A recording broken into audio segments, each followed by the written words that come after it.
Graças a Deus. Abra a tua Bíblia comigo. Segunda carta do apóstolo Paulo aos Coríntios, capítulo 1, verso 8. Abre a sua Bíblia comigo, vamos acompanhar a leitura. Nós temos uma palavra da parte de Deus para os nossos corações. Esse culto tão especial, nós estamos participando, tendo a oportunidade, o privilégio de poder participar, honrar a vida da nossa liderança, pois isso, o Senhor nos ensina a fazer isso, e é tão bom poder fazer aquilo que o Senhor nos pede. Todos encontraram? Digam amém. Vai dizer assim o versículo: porque nós não queremos, irmãos, que ignoreis a dificuldade que nos sobreveio na Ásia, que fomos oprimidos excessivamente, acima das nossas forças, de tal modo que desesperamos até da nossa vida. Amém. Tome seu assento, louvando, agradecendo ao nome do Senhor. Eu não sou bobo, eu não vou deixar para tomar no final, né? Aleluia. E é do bom ainda, hein? Meus irmãos, eu tive o cuidado, o zelo de buscar a Deus uma palavra e não falar aquilo que a gente ouve falar, e não transmitir hoje aqui nessa noite, numa noite tão especial como essa, numa data tão especial, falar daquilo que a gente ouve falar, mas falar daquilo que a gente vive, falar daquilo que a gente passa. E quem sabe os senhores e senhoras não têm conhecimento. A obra do Senhor, ela é feita de uma forma esplêndida. Deus tem as suas formas de trabalhar, Deus tem as suas maneiras de fazer.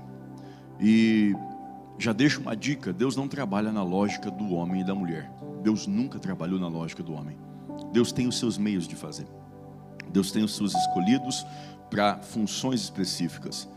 Quando nós olhamos o apóstolo Paulo, escolhido por Deus, um homem gabaritado, um homem que tinha um currículo, Deus pega esse homem, inverte toda a realidade da sua vida, para colocar ele diante de algumas situações adversas.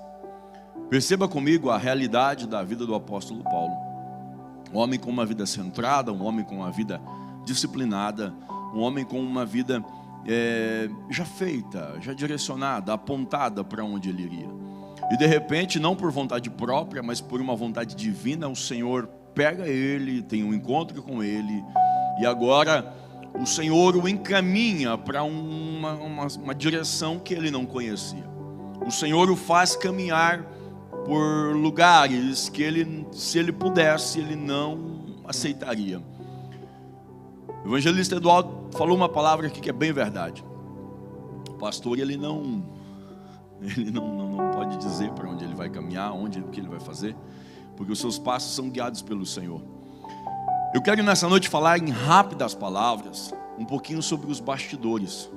Bastidores esses que não são mencionados, bastidores estes que nós não damos importância.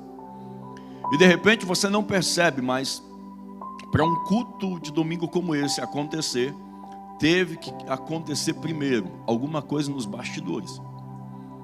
De repente, quando você chega num culto como esse, quando você chega no congresso, chega no final de semana e você vem para o culto, você chega aqui e tem algo preparado, tem uma programação, tem algo que foi preparado, apontado, tudo direcionado para a glória de Deus, obviamente, mas tudo é pensado em quem vai chegar.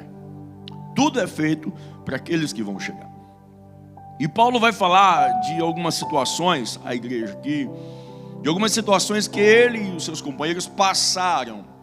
E ele vai narrar, e eu achei muito interessante o Paulo aqui falar de situações que realmente foram difíceis.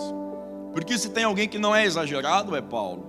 Ele sabe o que é sofrimento, ele sabe o que é dificuldade. Mas Paulo aqui ele vai falar sobre uma dificuldade, Maicon, que foi além das suas forças. Ele vai falar que a opressão que estava sobre eles era excessiva, Joaquim. Não tinha explicação. Há quem diga que ser um pastor é muito fácil. E há quem diga que olha quando olha para a figura de um pastor e diz assim: eu vou virar pastor. Porque olha só a vida desse pastor. Eu preciso virar pastor também. O que eu faço para mim virar pastor? Analisa comigo o cenário desse líder. Analisa comigo os altos e baixos da vida desse homem. E ele está dizendo que em um momento onde ninguém está por perto, em um momento onde ninguém está observando, eles passaram por uma opressão muito grande, excessiva, acima das nossas forças. E ele vai dizer: olha, a opressão foi tão grande, a dificuldade foi tão grande, que eu confesso algo para vocês. E é tão bom quando você tem alguém para quem conversar com relação a isso, esses momentos. É tão bom você poder conversar e você poder falar desses assuntos que o apóstolo Paulo está dizendo. Olha, eu passei por uma situação tão difícil, mas tão difícil, Moisés, que chegou um ponto que eu estava quase desistindo da minha própria vida. Não sei se você sabe o que é isso. E aí você vai conversar com esse pastor, você vai conversar com esse líder, você vai perceber que ele está desanimado dessa forma e está oprimido dessa forma, e na maioria das vezes não é por causa dele. Não é por causa dele. E quando você olha para isso, você percebe realmente o chamado de alguém que tem convicção de quem falou com ele, de que tem convicção, e ele só não desiste da própria vida, só não se desespera ao ponto de tirar a vida ou desistir da sua vida, porque quando ele chega num culto como esse, e ele dobra o joelho só pela misericórdia, e quando ele se senta e olha, ele vê você,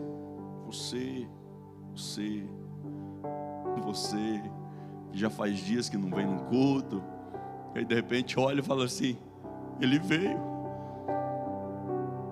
ela veio de novo. E aí você pega toda aquela tua dor, todo aquele teu desespero, põe do lado e vai lá no banco dar um abraço, porque você viu que está valendo a pena todo o sofrimento, toda a dor que às vezes passa. Eu estou falando de bastidores, porque o que pintaram para nós é a imagem de um super-homem que não sente sede, que não sente nem fome. Você sabia que seu pastor tem sede, tem fome? Deixa Deus te usar, abençoe a vida dele. Você entendeu, né? Deixa Deus te usar. É porque pastor, não sei o que, irmão. Honra, isso é honra. Não se merece honra, aleluia.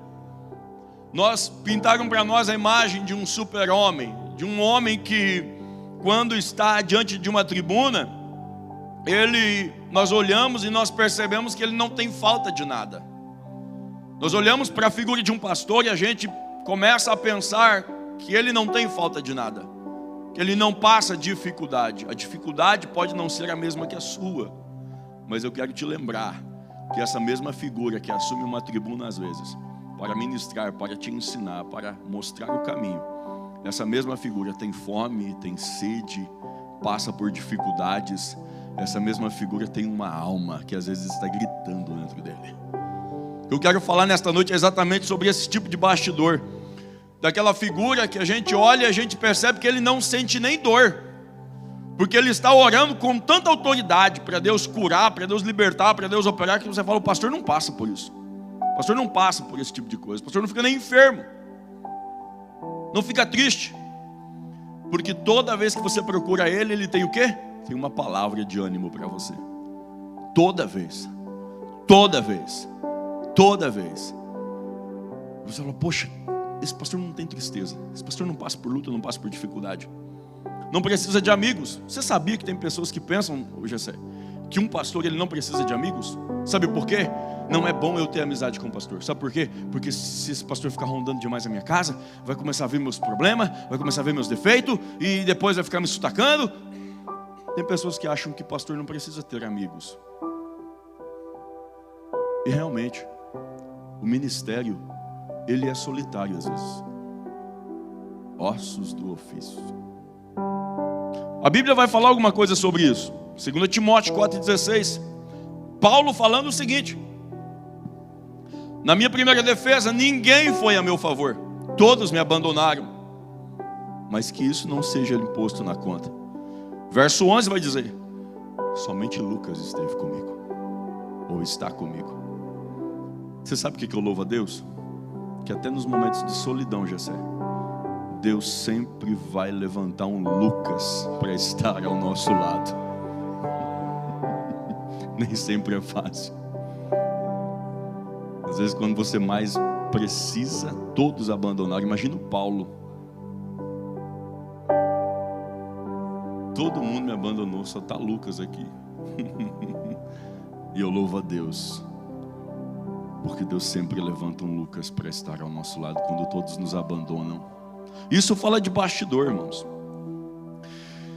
Esse gigante no púlpito, que é o seu pastor, esse gigante no púlpito, que a gente olha e vê ele cheio de poder, cheio de ousadia, com uma palavra saradora, uma palavra de direção, tempo disponível para sarar todas as nossas feridas.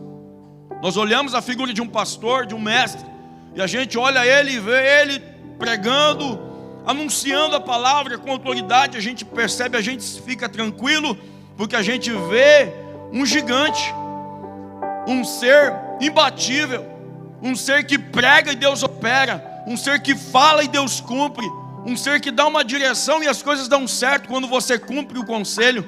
Quando você olha para o líder chamado Elias, você percebe o quanto ele era gigante. Segundo a minha palavra, não vai chover mais. Deus honrava. E é tão bom você ter um pastor que quando ele fala, Deus honra o que ele fala. Isso é maravilhoso.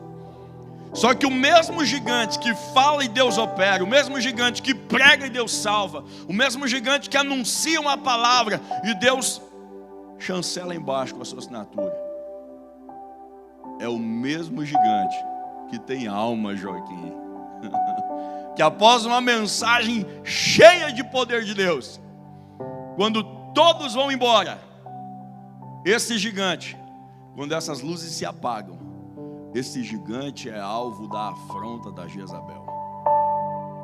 Porque eu não vejo ali Jezabel afrontando ninguém mais. Eu só vejo a mensagem indo direcionada. Estou falando de bastidores que você não vê às vezes. Quantas vezes você lembrou de orar pelo seu pastor depois daquela mensagem poderosa que ele pregou e Deus salvou algumas almas? Quantas vezes nós oramos pelo nosso pastor depois daquela palavra e Deus cumpriu a palavra? Aquele conselho que ele te deu e você seguiu o conselho e deu tudo certo. Depois disso, depois da vitória, depois da resposta, quantas vezes nós oramos? Porque é exatamente nesse momento que o pastor ele se torna alvo de Jezabel. Amanhã, por esses dias, vou acabar com a sua vida. E perceba que é o mesmo gigante que fala, que anuncia e que está ali cheio de autoridade, é o mesmo gigante que tem uma alma gritando dentro dele às vezes, que faz ele se sentir com medo muitas vezes. Sabia que o pastor tem medo? Eu sabia disso, não? Quem sabe eu estou frustrando alguém aqui nessa noite. Às vezes a afronta é tão grande, às vezes o levante é tão grande, que tem dias que você quer ficar na sua casa, você não quer ver ninguém. Porque Elias, quando ouve a afronta, fica sabendo do que está acontecendo, ele foge. E o mesmo gigante que está falando uma palavra e os céus estão respondendo, esse mesmo gigante está com uma alma dentro dele clamando, e ele está com medo, ele está fugindo daquela afronta. Você nunca parou para pensar quantas vezes o teu pastor, o teu líder, esse gigante no púlpito, não resolveu ainda, não tomou uma atitude ainda, não fez ainda, porque algo dentro dele está gritando, está clamando, e ele precisa ter um particular com Deus primeiro. Quando as coisas não acontecem no nosso tempo, do nosso jeito, é porque não presta, é porque não tem visão, é porque isso, é porque aquilo. Entenda uma coisa, depois de uma grande vitória, vem sempre uma grande afronta. E no momento da afronta, lembre-se dessa palavra: eu preciso orar, porque Deus operou muito nesse culto hoje. Depois daquele culto abençoado, vai vir retaliações, vai vir lutas. Vai ter dias que o pastor sai do culto e todo mundo sai alegre, feliz, abençoado, e o pastor sai todo arrebentado. Sabe por quê? Porque ele está em guerra espiritual, ele está sendo oprimido ali espiritualmente. Elias é um grande exemplo disso. Ele chega debaixo de um pé de zimbro e ele vai ali falar com Deus. Ele desanimou, ele cansou. Sabe aquele dia que você fala assim: mas hoje eu não quero ver ninguém. Hoje eu não quero nem que me saudem com a paz do Senhor. Porque esse dia chega, não sei se você sabe disso, mas esse dia chega. Se chega para você, por que não chega para o pastor? Sabe aquele dia que você fala assim: hoje eu não vou para o culto, e você não vem. A diferença é que quando esse dia chega para a gente está aqui. E aí, sabe o que acontece? A gente quer deitar e esquecer do mundo, assim como Elias. Não quer saber de mais nada. Só que eu louvo a Deus que é nesses momentos que Deus desce. Oh, rapaz, acorda. Acorda porque a irmã lá está precisando de uma palavra. Acorda porque o fulano está precisando. Acorda porque o ciclano está sofrendo. E Deus começa a te lembrar de pessoas, de nomes.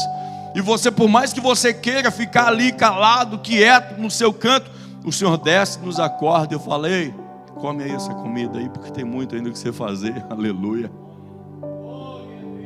Acorda, come a comida, caminha mais um pouco. Agora está tudo bem. Está nada. A gente não vê uma hora de chegar numa caverna para entrar dentro. Já teve dias de alguém chegar e falar assim: pastor, como Deus te usou hoje. Eu olhar para a pessoa e falar: meu Deus do céu. Não tinha nada. Só queria ficar dentro da caverna. E aí você entra. Quando você vê uma caverna, vê uma oportunidade, você vai. E há quem diga, né, que o pastor não pode descansar, né? Há quem pense que o pastor não pode ter esse momento. Sabe o que acontece? Quando chega uma caverna, ele entra lá dentro. Assim como esse líder aqui entrou. Elias entrou dentro de uma caverna. Vou ficar quietinho, calado no meu canto. Eu não quero ver nada mais. Vem o vento, vem o fogo, vem a saraiva, e ele não sai de lá. E de repente vem uma neblina suave, e aquilo chama a atenção. Sabe qual que é a minha oração antes de ter vindo para esse culto? Que Deus levante vocês como neblina suave na vida do vosso pastor, para que nos momentos de angústia, nos momentos de caverna, você possa ser a voz suave, que vai chegar lá e falar: ô meu pastor, o que você está fazendo aí dentro? Sai daí, tem muito que você fazer ainda. A minha oração é que Deus levante pessoas aqui como essa voz suave. E vou te dizer uma coisa: essa voz suave ajuda, viu? Porque Elias saiu, e aí a gente pensa assim: poxa, para mim não dá, para mim está difícil, eu vou parar, só restou eu, ninguém quer nada com nada. E essa voz suave vai falar com ele: ei, tem muito que se fazer ainda. Eu separei ali 7.000 que não se dobraram ainda. Pastor Haroldo, por mais difícil que seja às vezes os momentos de caverna, mas que o Senhor possa nos usarmos para nós sermos essa voz suave na sua vida, para nos momentos de angústia, nos momentos de sofrimento, nos momentos, como Paulo diz, que a gente se desespera, que Deus possa sempre levantar um destes para ser uma voz suave, para dizer: pastor, o que você está fazendo aí dentro? Vamos caminhar, porque eu sou um dos que não se dobraram para Baal. Eu ainda acredito na tua visão, eu ainda acredito na obra, eu ainda acredito no que o Senhor tem a fazer. Aleluia. Para nós encerrarmos, irmãos, é entender exatamente o que o Senhor tem a fazer na vida de um pastor. E tudo isso só é possível, por quê? Porque pastor não tem direito de escolha. Entenda uma coisa, a Bíblia vai falar algo para nós. O primeiro texto que eu li no início desse culto: dar-vos-ei pastores segundo o meu coração, que vos apacentem com conhecimento e com inteligência. O pastor não ganha a igreja, mas a igreja ganha o pastor. E eu te pergunto nessa noite, para nós encerrarmos aqui, o que você faz quando você ganha um presente? Você guarda, você tem uma estima. Deus deu para nós um presente, chamado pastor José Haroldo. Dar-vos-ei pastores segundo o meu coração. Aleluia. Vamos louvar a Deus essa noite pelo presente que Ele nos deu. Fica de pé comigo, vamos orar ao nosso Senhor. Aleluia. Ô irmão, guarda esse presente, viu? Não descarta esse presente não. Foi Deus que te deu. Guarda esse presente, cuida desse presente. Tenha uma estima por esse presente. Foi Deus quem deu. Dar-vos-ei pastores segundo o meu coração. Eu quero fazer uma oração muito especial nesse momento, pela vida do nosso pastor, pela vida da sua esposa. Nós entendemos que o Senhor só é o nosso pastor, porque Deus te deu uma ajudadora, te deu uma mulher crente. Graças a Deus por isso. Por favor, pastor, desça ali, nós queremos orar pelo Senhor, por vocês, uma anexia. Irmão, se você tem comunhão comigo, se você tem comunhão com essa igreja, estenda a sua mão para cá nessa noite. Você não vai orar pelo pastor, você vai orar pelo presente. Guarda isso. Se você não tem comunhão, não precisa estender a mão não, irmãos. Agora, se você tem comunhão com essa igreja, com tudo que foi falado aqui nessa noite, estenda a sua mão para cá. Nós vamos orar nesse momento, abençoando a vida deles. Todas as homenagens que foram feitas hoje aqui, todas as palavras que foram feitas aqui, foram palavras direcionadas. Irmã Priscila, Deus colocou no meu coração de ir atrás daquele vídeo. Você acredita uma coisa dessa? Eu me lembrei, falei, ficaria lindo demais. Só para confirmar, viu? É de Deus, foi de Deus isso. Aleluia, Deus está nesse negócio, irmãos. Vamos orar abençoando a vida dos nossos pastores neste instante. Senhor, nosso Deus e Pai. Pai, eu quero te agradecer pelo presente que o Senhor deu a nós.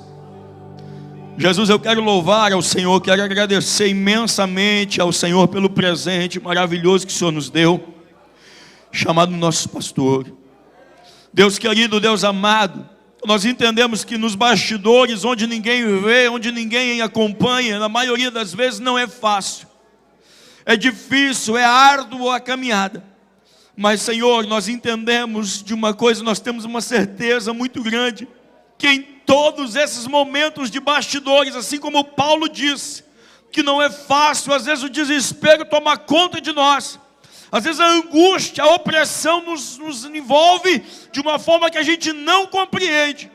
Mas uma coisa é certa, em todos esses momentos, a tua presença desce aqui na terra, fala conosco, tem um particular conosco, nos coloca de pé novamente, porque tem uma igreja, Pai, pronta, esperando, aguardando uma palavra.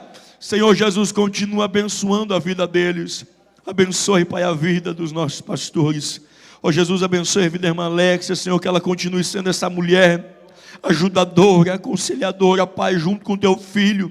Abençoe a vida do nosso pastor, Pai, nós te pedimos e te agradecemos nesta noite, em nome do Senhor Jesus Cristo.